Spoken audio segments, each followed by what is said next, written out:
ಹಿಂದೂ ರಾಷ್ಟ್ರ ಸಮನ್ವಯ ಸಮಿತಿ ಹುಬ್ಬಳ್ಳಿ ಧಾರವಾಡ ಬಾಗಲಕೋಟೆಯಲ್ಲಿ ಶ್ರೀ ಛತ್ರಪತಿ ಶಿವಾಜಿ ಮಹಾರಾಜರ ಮೆರವಣಿಗೆಯ ಮೇಲೆ ಚಪ್ಪಲಿ ಮತ್ತು ಕಲ್ಲು ತೂರಾಟ ಮಾಡಿದ ಮುಸ್ಲಿಂ ಜಿಹಾದಿಗಳನ್ನು ಬಂಧನ ಮಾಡಿ ಕಾನೂನು ಕ್ರಮ ಜರುಗಿಸಿ ಜಿಲ್ಲೆಯಿಂದ ಗಡೀಪಾರು ಮಾಡಬೇಕೆಂದು ಬೃಹತ್ ಪ್ರತಿಭಟನೆ. ಸ್ವಾಮಿಗಳಿಗೆ ನಮಸ್ಕಾರವನ್ನ ಮಾಡ್ತಾ ವೇದಿಕೆಯ ಮೇಲಿರುವಂತಹ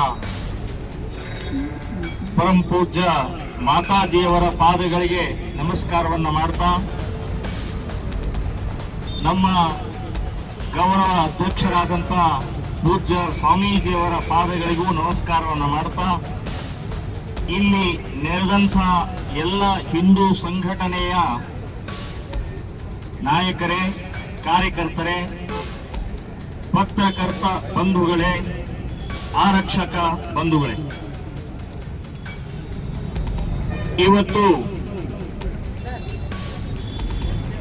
ಛತ್ರಪತಿ ಶಿವಾಜಿ ಮಹಾರಾಜರಿಗೆ ಅವಮಾನ ಆಗಿದೆ. ಯಾವ ಛತ್ರಪತಿ ಶಿವಾಜಿಯ ಹೋರಾಟದಿಂದ, ತ್ಯಾಗ ಬಲಿದಾನದಿಂದ ಈ ದೇಶ ಉಳಿದಿದೆ, ಹಿಂದುತ್ವ ಉಳಿದಿದೆ, ನಾವು ಹಿಂದೂಗಳು ಉಳಿದಿದ್ದೇವೆ. ಅದು ಯಾರಿಂದ ಅಂತಂದ್ರೆ ಛತ್ರಪತಿ ಶಿವಾಜಿಯ ಹೋರಾಟದ ತ್ಯಾಗದ ಪರಿಣಾಮದಿಂದ. ಭೂಷಣ್ ಅನ್ನುವಂತ ಒಬ್ಬ ಕವಿ ಹೇಳ್ತಾನೆ,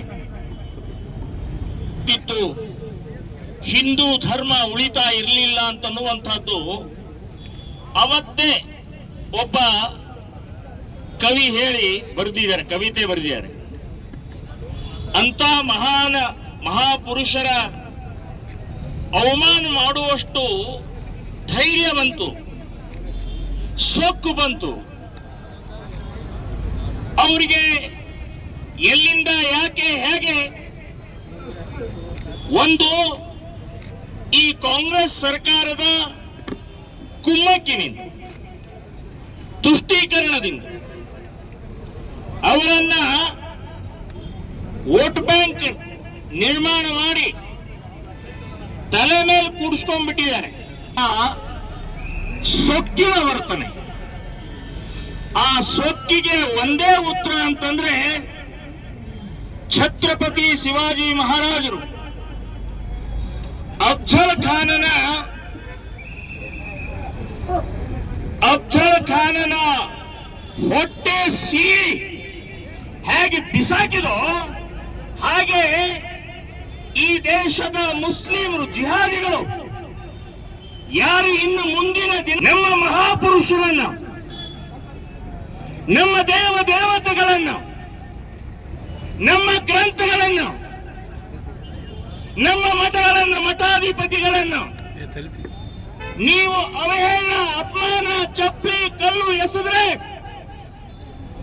ಈ 7 ಅಡಿ ಇದ್ದಂತ ರಾಕ್ಷಸ ಅಫ್ಜಲ್ ಖಾನನ ಹೊಟ್ಟೆ ಸೀಳಿ ಹೇಗೆ ಬಿಸಾಕಿದ್ರಲ್ಲ, ಅದೇ ಮಾದರಿಯಲ್ಲಿ ನಾವು ಉತ್ತರ ಕೊಡಬೇಕಾಗತ್ತೆ ಅಂತನ್ನುವಂತ ಎಚ್ಚರಿಕೆಯನ್ನ ಕೊಡ್ತಾ ಇದ್ದೀನಿ. ನಾನು